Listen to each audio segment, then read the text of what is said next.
이제 사장이죠, 사장. 이제 느부갓네살이 두 번째 꿈을 꿉니다. 두 번째 꿈. 어떤 꿈을 꿨나? 그러니까 4장 10절부터 보도록 하겠습니다. 4장 10절.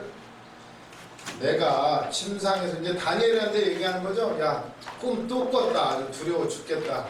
너 꿈 잘 해석하지? 꿈 좀 또 해석해줘. 이러는 거예요. 느부갓네살이 천하를 쥐락펴락하는 왕이죠. 근데 꿈 하나 해석도 못해요. 그거에 벌벌벌 떨어요. 이 다니엘서를 통해서 하나님은 봐라, 세상을 누가 다스린다? 하나님이 다스린다는 걸 보여주시는 거예요.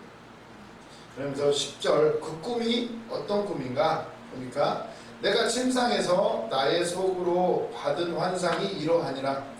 내가 본즉 땅의 중앙에 한 나무가 있는 것을 보았는데, 나오는 거죠. 땅의 중앙에, 세상의 중심에 나무가 한 그루가 있어요. 옛날에 에덴 동산에도 중앙에 나무가 있었는데 좀 비슷하죠. 땅의 중앙에 한 나무가 있는 것을 보았는데 높이가 높아요. 아주 나무가.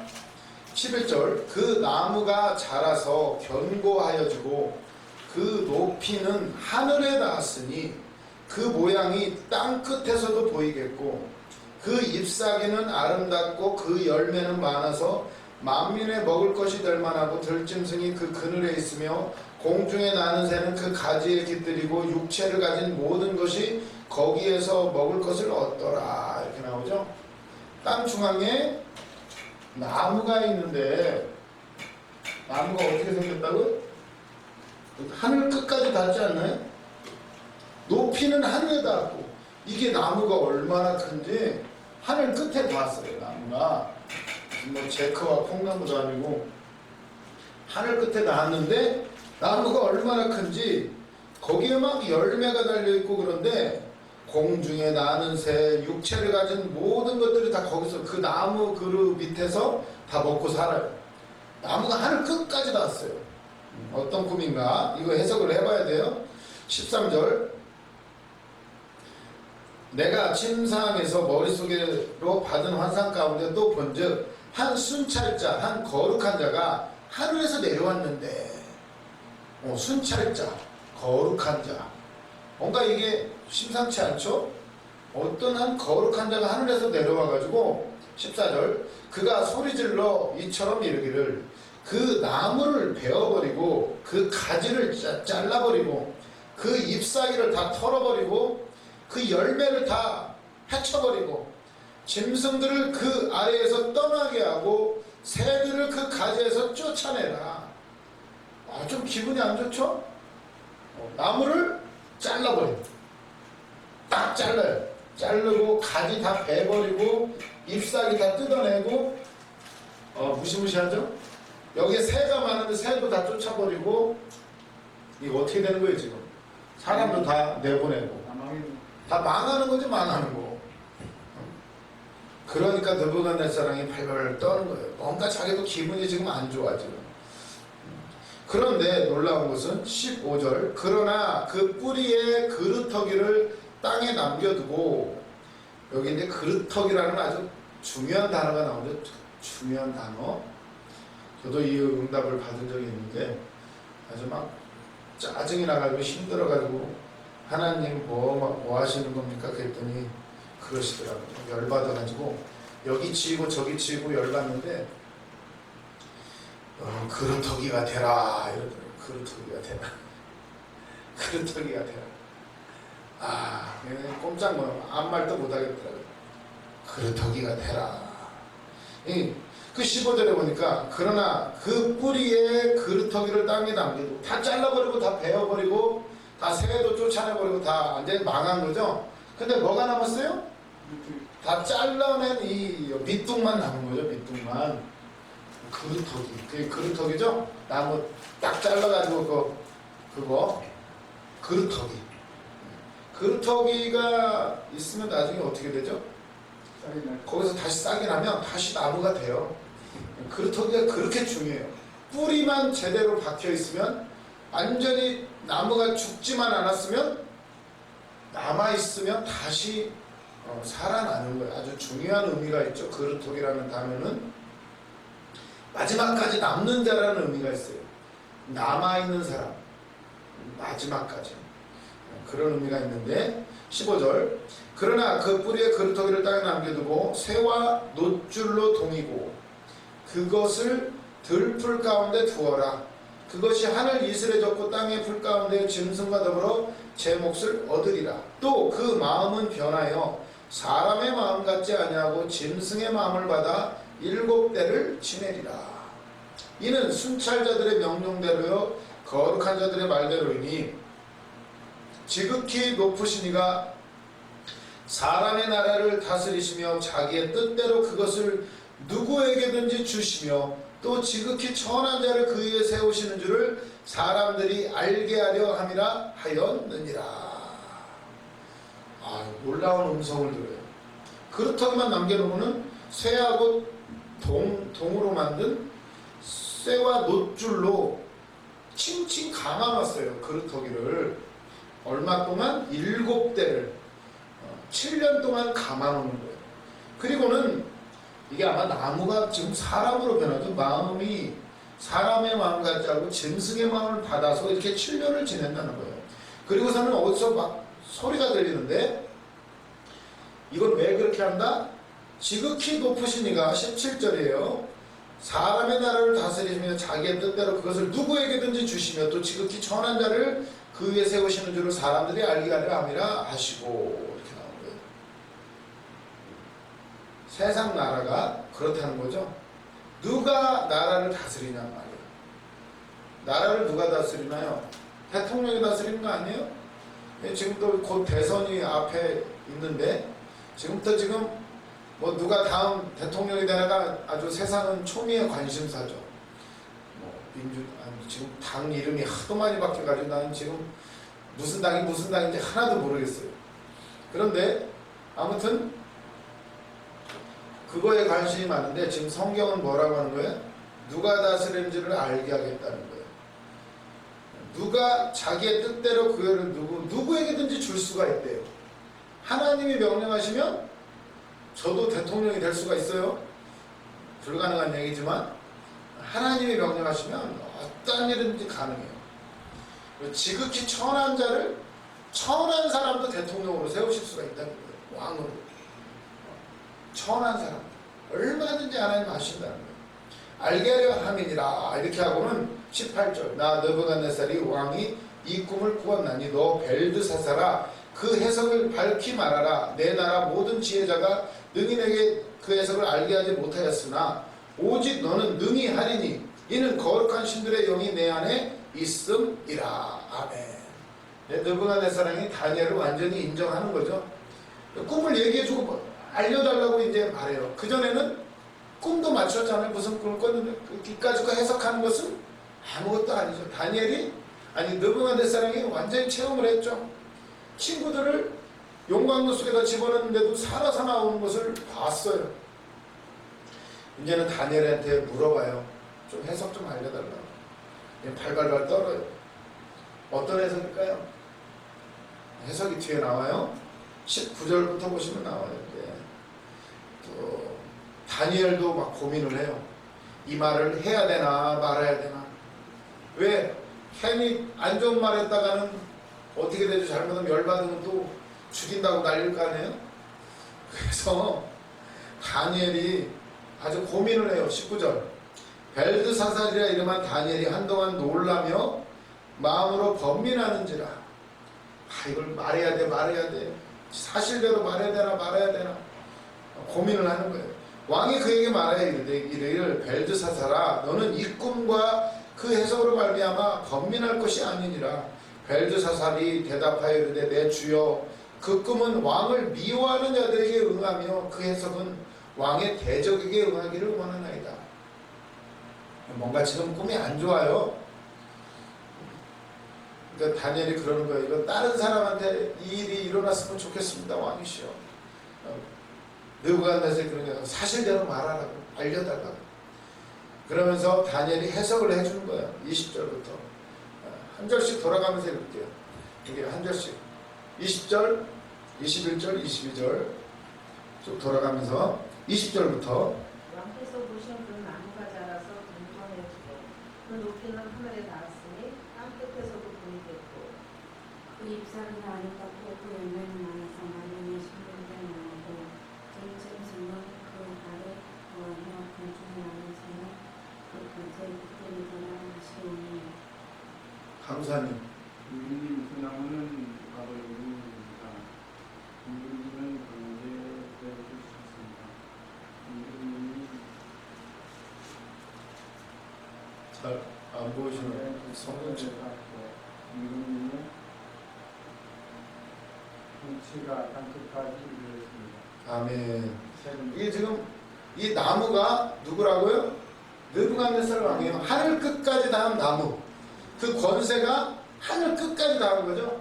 그 나무에서 새들도 열매를 따먹고 모든 동물들이 모든 생물들이 다 이 나무에서 먹고 사는 거예요. 바벨론 제국을 의미하고 이 나무는 느부갓네살 왕을 의미하게 돼요. 그 권세가 하늘 끝까지 닿은 거예요. 하늘 끝까지. 그런데 어떻게 돼요? 문제는 그 나무가 싹둑 밑둥만 남기고 그루터기만 남기고 다 잘리는 거죠. 나뭇가지도 다 뜯기고 가지도 다 잘라버리고 이게 문제예요. 지금 23절 왕이 보신즉 한 순찰자 한 거룩한 자가 하늘에서 내려와서 이르기를 그 나무를 베어 없애라. 그러나 그 뿌리의 그루터기는 땅에 남겨두고 쇠와 놋줄로 동이고 그것을 들풀 가운데 두라. 그것이 하늘 이슬에 젖고 들짐승과 더불어 제 몫을 얻으며 7대를 지니라 하였나이다. 왕이여 그 해석은 이러하니이다. 곧 지극히 높으신 이가 명령하신 것이 내 주 왕에게 미칠 것이라. 왕이 사람에게 쫓겨나서 들짐승과 같이 함께 살며 소처럼 풀을 먹으며 하늘 이슬에 젖을 것이며 이와 같이 7대를 지낼 것이라. 그때에 지극히 높으신 이가 사람의 나라를 다스리시며 자기의 뜻대로 그것을 누구에게든지 주신 줄을 아시리이다. 또 그들이 그 나무 뿌리에 그루터기를 남겨두라 하였음즉 하나님이 다스리시는 줄을 왕이 깨달은 후에야 왕의 나라가 견고하리이다. 그런즉 왕이여 내가 아뢰는 것을 받으시고 27절 공의를 행함으로 죄를 사하고 가난한 자를 긍휼히 여김으로 죄악을 사하소서. 그리하시면 왕의 평안함이 혹시나 장구하리이다 하니라. 꿈을 다 해석해 주는 거예요. 이 꿈의 목적은 뭘까요? 지금 느부갓네살한테 주신 꿈이에요. 뭐 하라고? 겸손하라. 겸손하라. 겸손하라고, 회개하라고, 겸손하라고. 다니엘이 말해주잖아요. 왕이시여 지금이라도 당신을 지금 하나님이 높이 세우시고 했는데 당신이 쫓겨나게 될 것이고 들짐승처럼 풀 뜯어먹고 살 것이고 이슬에 저 바깥에서 그냥 미친놈이 돼가지고 돌아다닌다는 얘기예요. 지금 미쳐가지고. 그러니까 그때야 7년 동안 그렇게 될 것인데 그때서야 이 세상 나라를 누가 다스리는 줄 알게 될 것입니다. 이렇게 해석을 해줘요. 그러니까 왕이시여 이제라도 공의로 행하고 가난한 자를 불쌍히 여기고 조금 죄 지은 사람들 좀 봐주고 좀 이렇게 하라고. 그러면 혹시나 왕이 좀 더 길게 다스리고 아주 평안하게 될 겁니다. 이렇게 당부를 해요. 경고죠. 경고.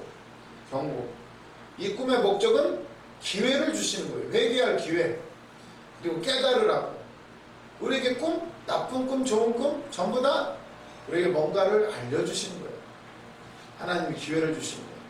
깨닫게 하고 결국은 모든 건 하나님 손에 있구나. 내 문제, 내 소원, 나에게 주신 비전 다 하나님 손에 있구나.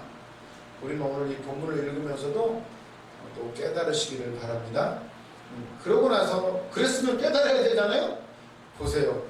지금 도대체 느부갓네살이 몇 번째예요? 첫 번째 꿈, 또 풀무불 사건, 그리고 또 이번에 꿈 제발 좀 겸손하라고 막 하늘 끝까지 닿았죠. 나무가. 이 얘기는 또 나라가 크다는 얘기도 되지만 교만이 하늘 끝까지 닿았다는 거예요. 왜 그 사건이 있죠? 바벨탑 사건. 우리가 하늘 끝에 닿자. 더 높이 쌓아 올리자. 하나님에게 대적하자. 그 의미하고 비슷해요. 근데 이제 이걸 받았으면 해석까지 해줬잖아요. 그랬으면 잘해야죠. 그런데 28절 보세요. 이 모든 일이 다 나 느부갓네살 왕에게 임하였느니라. 12달이 지난 후에 한 1년은 잘했던 것 같아요. 겸손하게 나름 얼마나 이 무시무시한 꿈을 꿨으니 막 다 잘려 나가잖아요. 이게 큰 일이죠. 아마 29절 보면 12달이 지난 후에 그래도 좀 처음에는 이런 꿈 받으면 어떨까요? 우리도 막 무서운 꿈 꾸면 어때요? 잘해야지, 정신 차려야지 했는데 1년이 지났어요. 1년.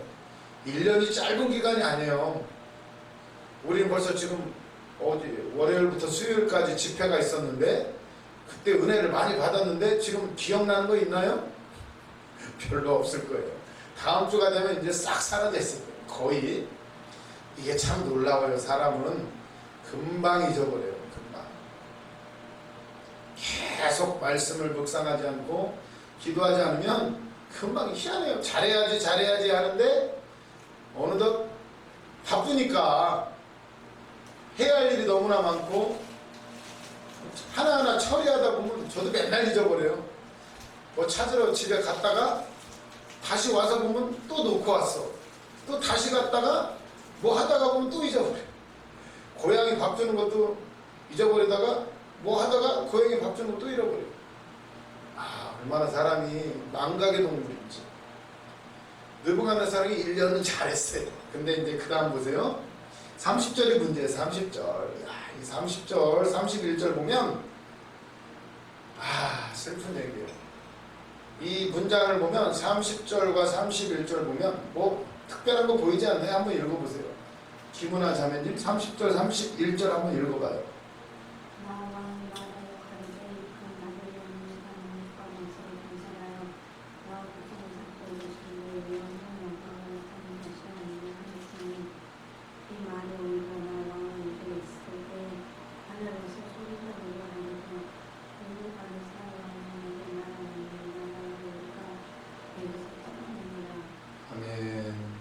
아니 이게 뭐라고 나요? 느부갓네살 왕아 내게 말하노니 나라의 왕위가 되어서 떠났느니라. 너는 이제 왕자리에서 내려와. 아니 뭘 잘못했죠? 30절 31절에 나오는 문장을 보세요. 계속 무슨 말이 계속 나오죠? 단어 계속 반복해서 나오는 단어가 있어요. 30절 31절에 계속 반복해서 나오는 단어. 내가 다 지가 했대요. 분명히 경험했죠. 꿈꾸고 뭐라고 했어요? 하나님이 모든 것을 다스린다고 그렇게 경고를 들었죠. 겸손하라고. 그런데 지금 뭐라고 그래요? 29절부터 보면 12달이 지난 후에 내가 바벨론 왕궁 지붕에서 거닐세. 바벨론 그 왕궁이 엄청났대요. 그걸 이제 일명 하늘 정원이라고요. 얼마나 넓고 크고 했는지 마치 하늘에 붕 떠 있는 것과 같은 그런 엄청난 도시였대요. 그 바벨론 수도가 공중에서 거닐면서 다 바라본 거예요. 영화 같은 거 보면 아주 뭐 어마어마하죠. 그 규모가. 거닐면서 뭐라 그래요? 나 왕이 말하여 이르되. 나라 그래요. 나 짐이 이르노라 이러는 거죠. 이제 나 왕이 말하여 이르되 이 큰 바벨론은 내가 능력과 권세로 건설하여. 내가 건설했대요. 내가. 그리고 또 나의 도성으로 삼고. 나라는 단어가 계속 나오죠. 내가 나 도성으로 삼고 이곳으로 내 위엄과 영광을 나타낼 것이 아니냐. 인간 창조의 목적은 뭐라고 그러죠? 하나님의 영광을 위해서 창조됐다고 그러죠. 근데 여기는 누구? 내 위엄과 영광을 나타내는 것이 아니냐. 31절 이 말이 아직도 나 왕의 입에 있을 때 하늘에서 소리가 내려 이르되. 이게 말이 끝나기도 전에 이제 하늘에서 소리가 들리는 거예요. 내가 하니까 하늘에서 소리가 들려요. 느부갓네살 왕아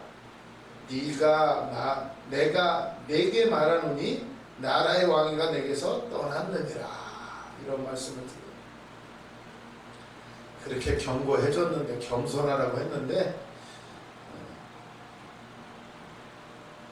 내가 하다가 뭐 그렇게 큰 죄가 아닌 것 같은데, 그냥 내가 이 나라를 봐라, 내가 내 힘과 능력으로 건설한 거지. 교만이죠. 이거 비슷한 게 뭐가 있나요? 다윗 왕이 나중에 백성이 얼마나 많이 내나 보자, 쉬어보자 했다가 교만했다고 하나님이 막 징계를 내리시죠. 비슷해요. 비슷한데, 그렇게 되니까 어떻게 돼요? 내게서 왕위가 떠났느니라 딱 하니까 32절, 네가 사람에게서 쫓겨나서 들짐승과 함께 살면서 소처럼 풀을 먹을 것이니, 풀 뜯어먹고 살아야 돼요. 그리 이와 같이 7대를 지내서 7년 동안 갑자기 사람이 지혜가 떠나갔어요. 그렇게 똑똑했던 왕이 갑자기 어리버리해졌어요. 바보가 됐어요. 풀 뜯어먹고 막 돌아다녀. 지극히 높으신 이가 사람의 나라를 다스리시며 자기의 뜻대로 그것을 누구에게든지 주시는 줄 알기까지 이르라 하더라. 바로 그때의 이 일이 나 느부갓네살에게 응함으로 내가 사람에게 쫓겨나서 소처럼 풀을 먹으며 몸이 하늘 이슬에 젖고 머리털이 독수리 털과 같이 자랐고 손톱은 새 발톱같이 되었더라. 이렇게 나옵니다. 비참하죠? 교만 때문에. 우리 인생의 죄는 다 교만에서 시작이 돼요. 선악과 교만이에요. 교만. 내 뜻대로 살겠다는 거예요. 내 기준으로 살겠다. 결국 그리고 7년이 지나가요. 7년이 34절, 그 기한이 참에 나 느부갓네살이 하늘을 우러러 보았더니 때가 돼야 된대. 할 만큼 해봐야죠. 그러고 나니까 하늘을 쳐다봤대요. 하늘을. 이제 하늘이 보이는 거예요. 짐승처럼 풀 뜯어먹고 살다가, 짐승은 하늘을 못 보게 돼 있어요. 인간만 하늘을 쳐다보죠. 하늘을 우러러 보았더니 내 총명이 다시 내게로 돌아온지라. 하나님의 지혜가 다시 돌아왔어요. 우리 인간 아무것도 아니죠. 갑자기 멘탈이 나간다고 그러죠. 멘탈. 정신이 확 나가면 사람이 완전 변해버려요. 어떤 큰 충격을 받으면 사람이 정신병이 생기죠. 갑자기 충격. 기억을 잊어버려요. 자기 스스로 기억을 안 하는 거예요. 왜? 내가 너무 힘드니까. 나의 어떤 과거, 기억하기 싫은 기억들, 이게 이제 자폐가 되는 거죠. 자폐가 되고 사람이 이상하게 됩니다. 그랬다가 하늘을 우러러 때가 되니까 7년이 다 차니까 다시 지혜가 싹 돌아와요. 지혜가 돌아와서 이제 제정신이 되니까 드디어 그때서 다시 하나님을 다시 인정해요. 34절, 내 총명이 다시 내게로 돌아온지라. 이에 내가 지극히 높으신 이에게 감사하며 영생하시는 이를 찬양하고 경배하였나니 그 권세는 영원한 권세요 그 나라는 대대에 이르리로다. 땅의 모든 사람들을 없는 것 같이 여기시며 하늘의 군대에게든지 땅의 사람에게든지 그는 자기 뜻대로 행하시나니 그의 손을 금하든지 혹시 이르기를 네가 무엇을 하였느냐고 할 자가 아무도 없도다. 하나님한테는 하나님 왜 이러시냐고 할 수가 없다는 거예요. 하나님 마음대로라는 거예요. 그랬다고 하나님 마음대로 하시냐고 누가 따져요? 못 따져요. 하나님 하시면 다 하신다는 거예요. 왜? 하나님이 가장 높으신 분이니까. 느부갓네살이 마음대로 하는 줄 알았는데 그게 아니라는 거예요. 마음대로 하시는 분은 하나님밖에 없다. 땅의 모든 사람을 없는 것처럼 여기신다. 그러면 하나님이 다 하신다는 거예요. 내가 내 지혜로 내 생각으로 계획을 세워가는 것 같은데 다 하나님 손에 있다. 그랬다고? 왜 하나님 나는 이렇게 만드셨어요? 저는 참 고민이 많았어요. 그래서 좀 입술 좀 조금만 이쁘게 좀 만들어 주시지. 얼마나 놀림을 당했는지 진짜 슬프더라고. 거울을 얼마나 많이 봤는지 몰라요. 잘생겨서 본 게 아니라 이걸 어떻게 해결하기는 해결해야 되겠는데 해결이 안 되는 거예요. 잠자고 일어나면 더 부어 있어요. 얼마나 고민이 많았는지. 그런데 그것도 따질 수가 없는 거예요.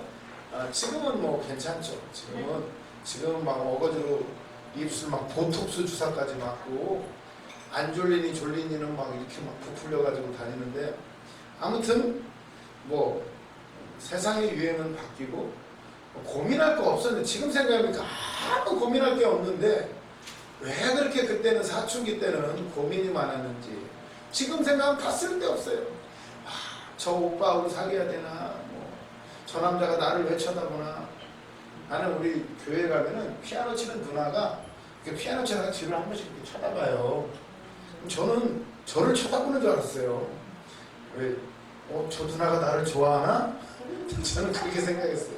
근데 저만 생각한 게 아니고 우리 청년부, 중고등부의 모든 학생들이 그 누나가 자기 좋아한다고 다 그랬어요. 그때 피아노 치다가 한 번씩 쓱 뒤로 쳐다봐요. 그러면은 온 동네 남자들이, 온 교회 남자들이 다 자기 쳐다본대. 착각은 자기예요. 얼마나 고민이 많았는지. 그 누나하고 어떻게 하면 말을 한번 해볼까. 한 번도 말해본 적이 없어요. 바보예요, 바보. 괜히 고민했어요. 고민할 필요가 없는데. 나중에 하나님 다 알아서 하시는데. 부모님들이 그러죠. 공부해라. 이놈아, 쓸데없는 생각하지 말고 공부해라. 다 나중 되면 다 쓸데없다. 진짜로 쓸데없더라고요. 물론 그런 경험들이 다 나를 성숙시키고 나를 다 아픔, 슬픔 겪으면서 나를 단련시키는 것은 맞지만, 참 왜 고민이 많은지. 나중에 주님 앞에 갔으면 어떨까요? 주님 앞에 가기도 전에 사실 지난 날을 돌아보면 왜 그렇게 쓸데없는 짓을 많이 했나. 내가 진작에 알았으면 기도하고, 진작에 알았으면 성경 보고, 진작에 알았으면 영어 한 자나 더 알아뒀으면 얼마나 좋았을까. 이런 생각을 하는데 지금도 듣지 않아요. 그것마저도 하나님이 나를 이대로 만드신 거예요. 지금 얼마나 감사해요. 이 모습 그대로 쓰셔요. 걱정할 거 없어요. 성령이 임하시면 내게 가장 필요한 일을 주셔요. 그렇다는 우리는 감사하면서 나아가시기를 바랍니다. 다시 느부갓네살 왕에게 총명이 돌아와요. 하나님께 경배. 그전엔 내가 했는데 이제는 주님이 다 하십니다. 하나님이십니다. 당신에게 왜 이렇게 하시냐고 시비 걸 사람이 없습니다. 이렇게 고백을 해요. 우리도 하나님한테 물론 때로는 따질 때도 있지만 그러고 나서 깨닫게 돼요. 다 내 탓입니다. 주님 감사합니다. 감사만 하시기를 바랍니다. 그러고 나니까 37절, 그러므로 지금 나 느부갓네살은 하늘의 왕을 찬양하며 찬송하며 칭송하며 경배하노니 그의 일이 다 진실하고, 고백을 해요. 왜 이런 일이 생겼냐고 말하지 않아요. 하나님이 하시는 일은 다 진실하십니다. 그의 행하심은 의로우십니다. 교만하게 행하는 자를 그가 능히 낮추십니다. 내가 교만했습니다, 주님. 고백을 해요. 이 고백을 우리는 알아서 미리미리 하시기를 바랍니다. 괜히 능력 있다고 까불지 말고, 은사 있다고 까불지 말고, 내가 꿈꾼 대로 됐다고 까불지 말고, 다 하나님이 주시는 거예요. 자랑할 것도 없고, 우리는 능히 낮추시는 분, 천한 자를 높이시는 분, 그분만을 찬양하시기를 바랍니다. 5장으로 넘어가요. 5장.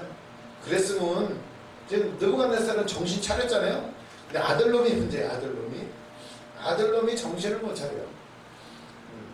시간 남았어요, 아직. 지금 진도를 너무 빨리 나가야 돼서, 사실 여기는 이야기가 주이기 때문에 물론 얘기할 내용은 많겠지만 이미 뭐 다 중복되는 내용들이에요. 결국 다니엘서의 핵심 주제 뭐죠? 다니엘 이름의 뜻이 뭐죠? 다니엘 이름의 뜻, 다니엘. 엘은 하나님이라는 뜻이죠. 하나님은 재판장이시다, 이런 뜻이에요. 다니엘 이름의 뜻은 하나님은 재판장이시다, 심판관이시다. 여기 아까 뭐 한 순찰자가 와가지고 뭐 했다고 그러죠. 느부갓네살한테 하나님은 심판관이시다, 재판관이시다 이런 뜻이에요. 결국 다니엘 이름의 뜻은 하나님이 다스리신다 이런 뜻이에요. 결국 핵심 주제는 다니엘서의 주제는 다니엘 이름 그대로예요. 하나님이 통치하심을 지금 보여주시는 거예요. 까불지 말라는 거예요. 이들 뭐 바벨론, 페르시아, 그리스 제국, 로마 제국 까불지 말라는 거예요. 하나님이 다스린다. 하나님이. 그런데 이게 아버지가 이렇게 쓰면 정신을 차려야 되잖아요. 지금 느부갓네살은 정신이 나갔다가 들어오면서 지금 정신 차렸잖아요. 하나님이 하신다는 거 깨달았는데 그 아들놈이 누구야? 아들놈. 5장 1절. 근데 사실은 이게 지금 편집상 이렇게 된 건데 요거 도표 있으시죠? 보시면 어떻게 돼 있어요? 요 중간에 바벨론 나라죠? 바벨론 나라. 이거 표 있잖아요. 표. 안 갖고 왔어요? 이거 찾아봐요. 이거.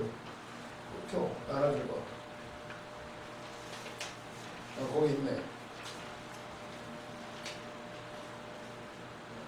여기 보면 바벨론 있죠? 남유다, 애굽, 바벨론 보면 누가 있어요? 큰 이름이죠. 느부갓네살이죠. 느부갓네살. 거기 어떻게 돼 있어요? 중간에 광인이라고 돼 있잖아요. 광인. 네? 거기 너무 작죠? 여기 너무 작아서 안 보이시네. 광인이 돼 있단 말이에요. 이제 그 느부갓네살이 아주 강력한 통치를 행하다가 어떻게 됐어? 미쳐버렸죠. 7년 동안. 그럼 어떻게 해요? 나라가 어떻게 돼? 누가 대신 해야 될 거 아니에요. 누가 하겠어요? 누가? 그 아들로 해야죠. 느부갓네살의 아들 벨사살. 이 미쳤을 때 이제 벨사살이 다스리게 된 거예요. 이게 지금 그 시대예요. 그 시대에. 이게 지금 근데 지금 4장에서는 느부갓네살의 제정신이 돌아왔죠.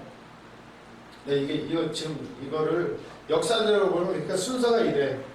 느부갓네살이 미쳤어요. 미친 게 이제 정신이 나가버려가지고 BC 377년 3월 27일이요. 이때 정신이 나가. 느부갓네살이. 누가 다스려요? 벨사살이 다스려요. 벨사살 이름 뜻이 뭐라고요? 별짓 다 하다가 사살당한 거예요. 별짓 하다가 죽어요. 무슨 별짓을 다 했느냐? 하나님을 열받게 했어요. 그래서 이제 얘가 이제 죽고 나니까 어떻게 해야 돼? 이제 누가 다스려야 돼? 아들 하나 있는 거 죽었으니까 어떻게 해야 돼요? 죽었어요. 중간에. 지금 느부갓네살은 미쳐있는 상태고 느부갓네살은 광인이에요. 광인. 미쳐있는 상태인데 아들이 이제 통치를 한 거죠. 근데 이게 지금 별짓 다 하다가 죽어요. 손가락 나오죠? 손가락. 죽고 나니까 이제 누가 해야 돼? 누가? 이게 지금 느부갓네살은 미쳐있고 그때 이제 다리오가 들어온 거예요. 다리오는 근데 역사적으로 고증에 의하면 메데 나라 다리오 아스티아게스라는 왕이에요. 이게 느부갓네살하고 무슨 사이? 처남이에요. 처남. 인척관계. 그러니까 이제 이렇게 아들이 해먹다가 아들이 죽으니까 어떻게 하겠어요?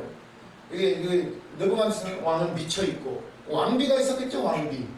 왕비가 오빠를 부른 거죠. 메데 오빠 와서 좀 도와줘요. 해가지고 오빠가 들어와요. 그게 이제 다리오 왕이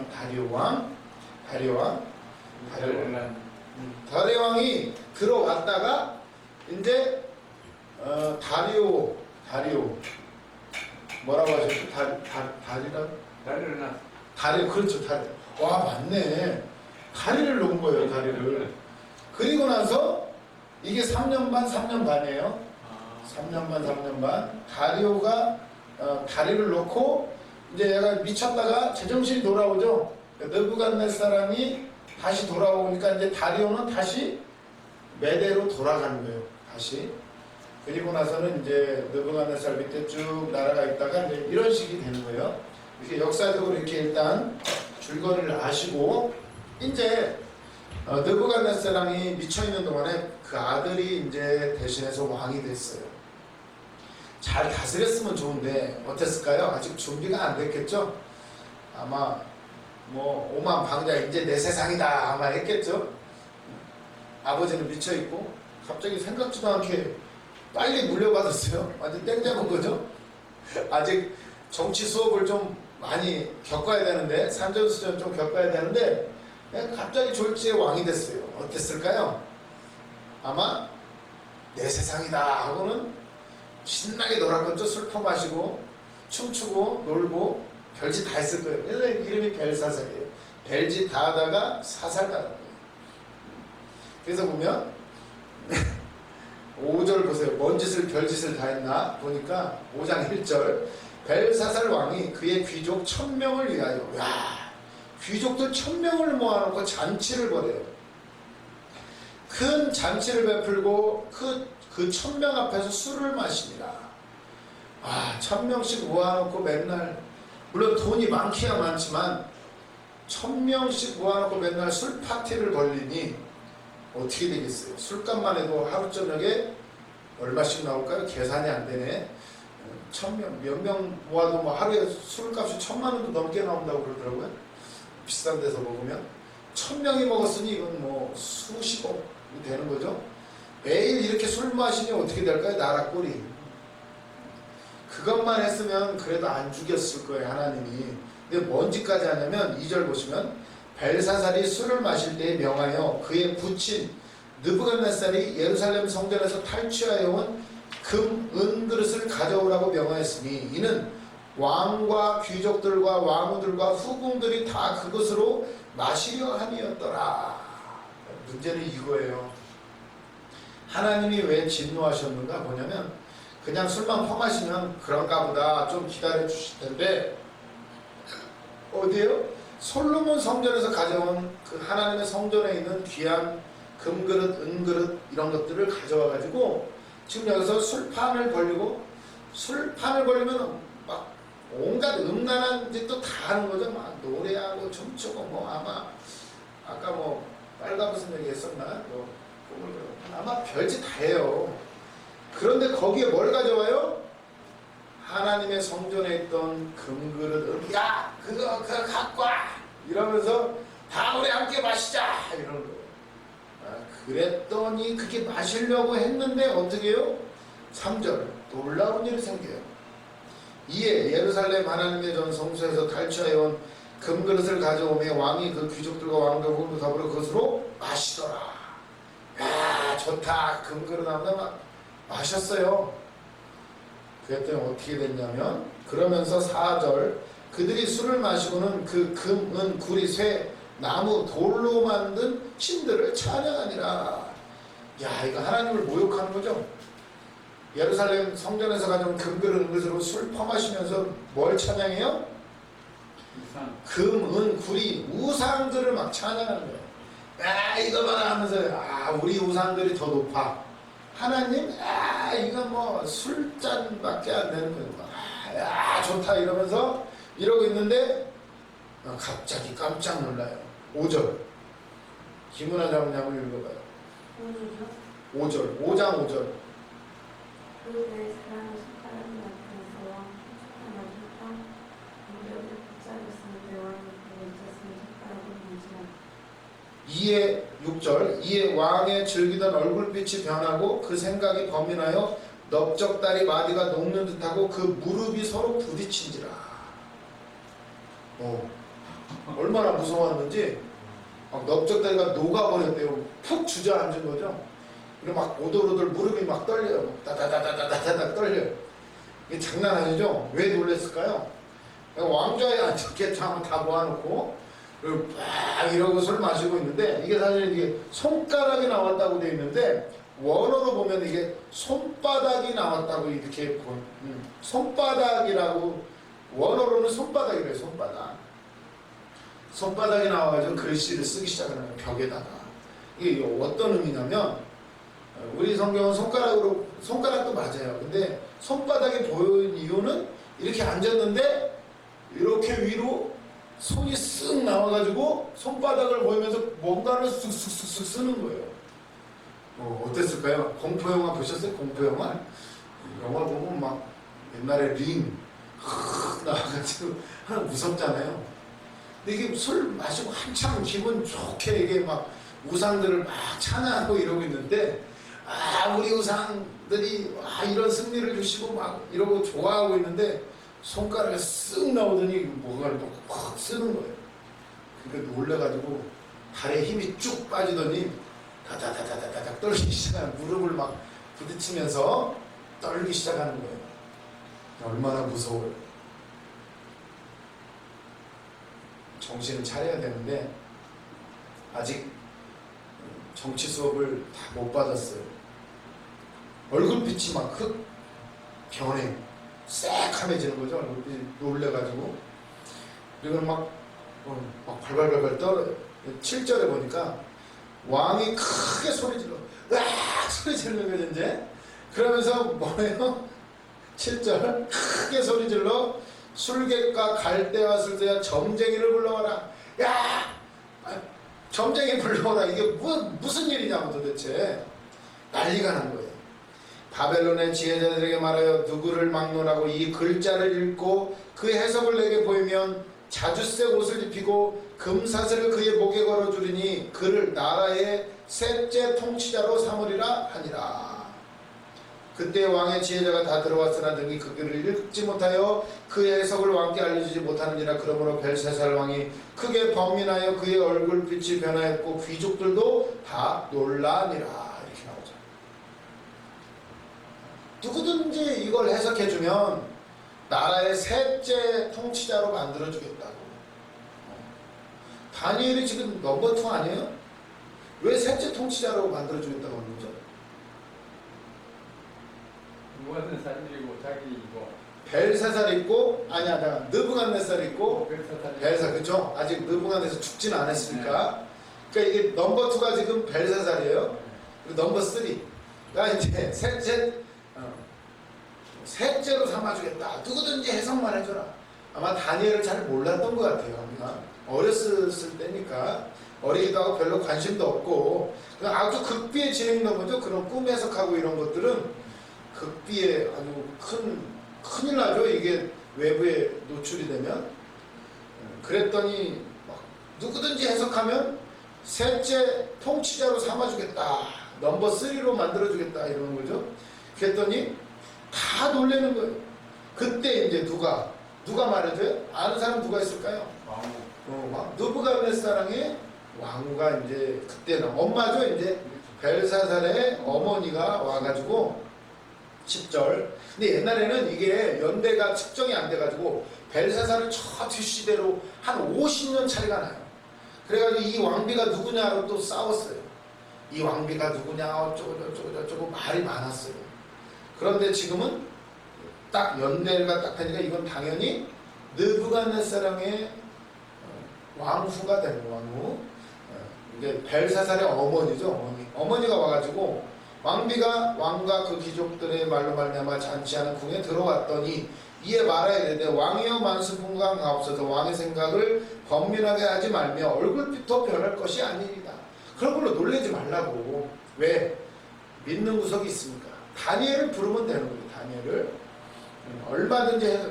11절 왕의 나라에 거룩한 신들의 영이 있는 사람이 있으니 성령 충만한 사람이 있다는 거예요. 다니엘 왕의 부친 때에 있던 자로서 명철과 총명과 지혜가 신들의 지혜와 같은 자니이다.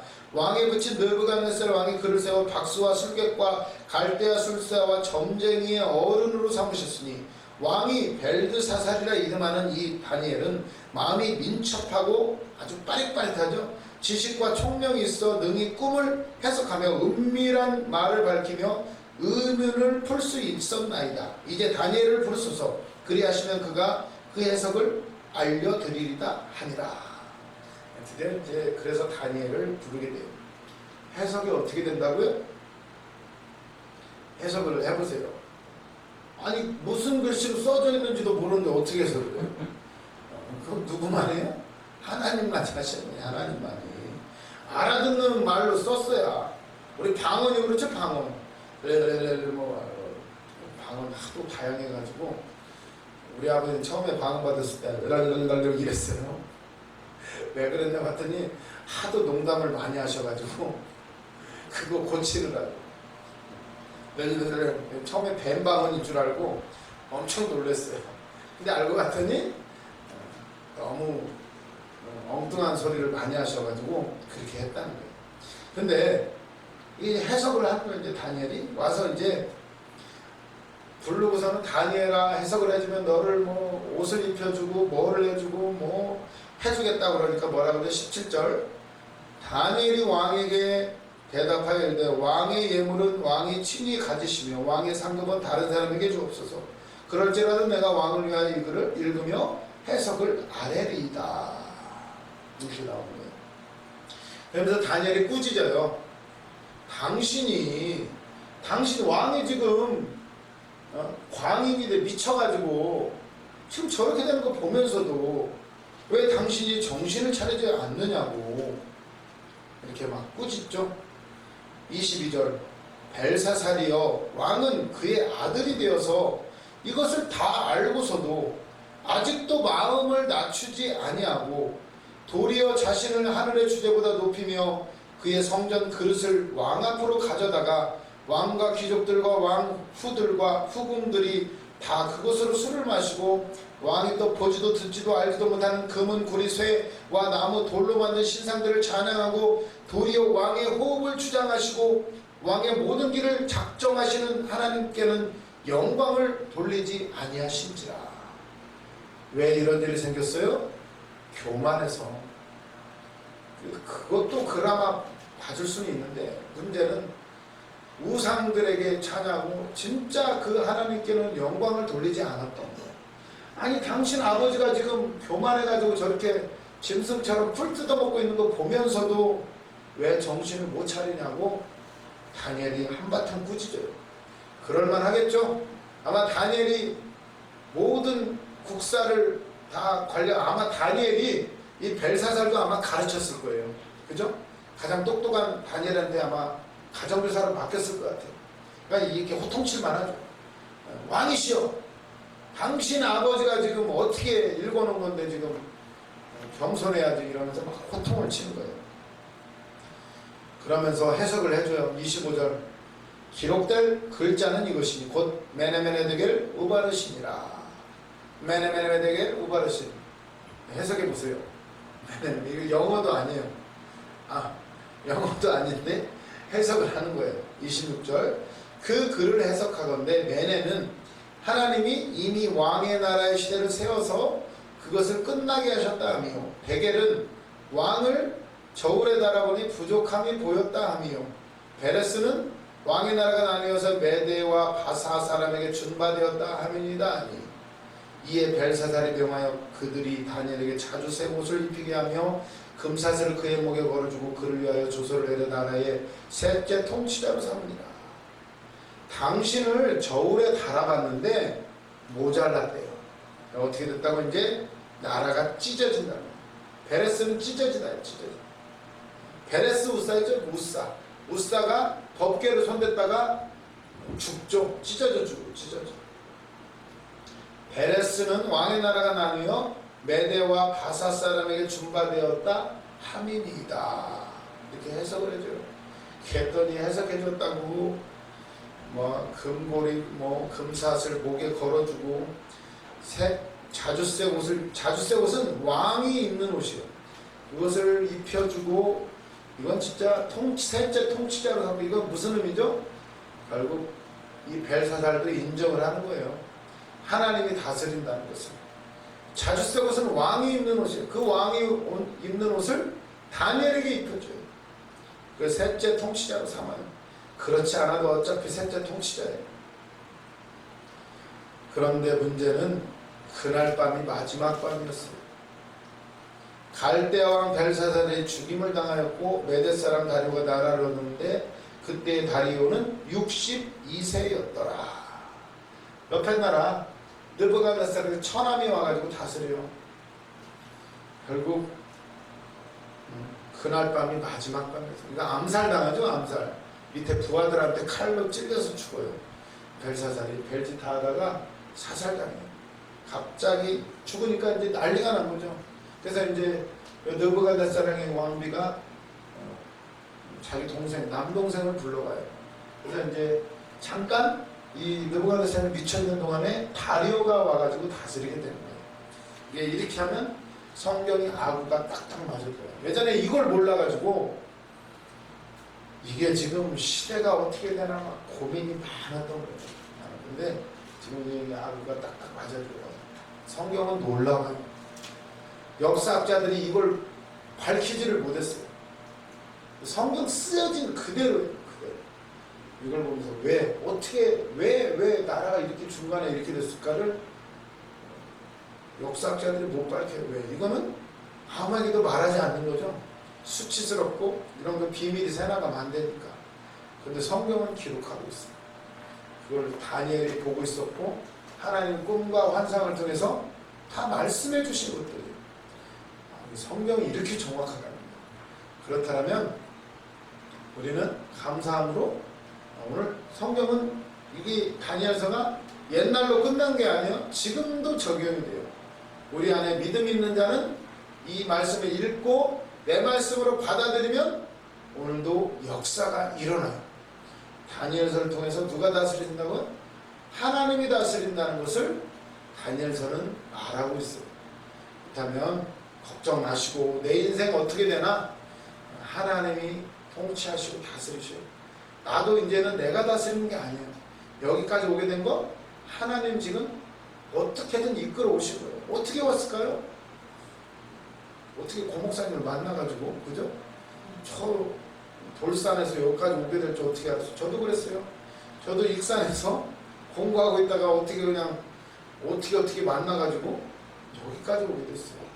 그렇다면 꿈을 꾸시고 기뻐하시고 기도하시기를 바랍니다. 하나님 나도 다니엘처럼 써달라고 나에게도 꿈을 주시고 능력을 달라고 기도하셔서 멋지게 쓰임 받으시기를 주님의 이름으로 축원합니다. 기도하겠습니다. 주님 감사합니다. 오늘도 다니엘서를 통하여 다시 한번 깨닫습니다. 모든 천지 만물을 하나님이 창조하시고 오늘 또 다스리고 계심을 고백합니다. 주님 나를 다스려 주시옵소서. 내 입술을, 내 보는 것을, 내 듣는 것을 다 다스려 주시고 오로지 하나님의 뜻을 성취하는 도구가 되게 하여 주시옵소서. 언제나 주님 앞에 감사드리며 예수님의 이름으로 기도드렸습니다. 아멘. 수고하셨습니다.